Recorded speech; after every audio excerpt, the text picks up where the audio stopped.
Dia urung rasa mangat lam lumpau. Yang cuma perasaan. Ya webu yang baju hubutan sapu tang baju mangat lam lumpau. Webu hana, pi perasaan. Dudukan katanya.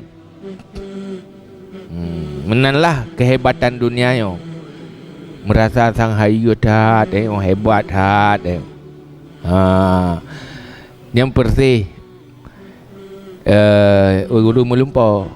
Lumponya wahmi madu. Sang-sang. Lumpau kalau lumpau peng kepunuh lagi. Tang-tang. Tapi bagi gedanya yang sedang tak melumpau, hanya ada puas tang-tangnya.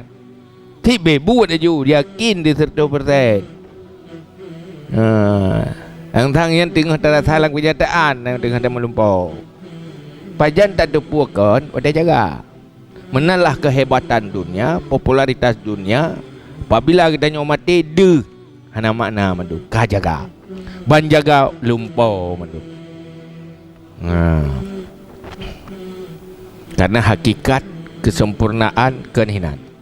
Nyodanyo dua istana bek lumpau bebenaran. Baik cuma wate dengar.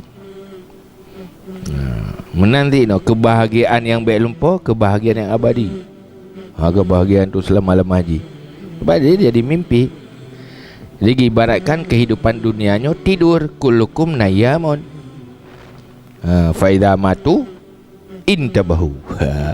Kamu itu sedang tidur, sedang mimpi, sedang senang dalam mimpi, susah dalam mimpi, menikmati mimpi. Tapi dia akan kamu terjaga. Waktu terjaga baru tersadar mimpi rupanya.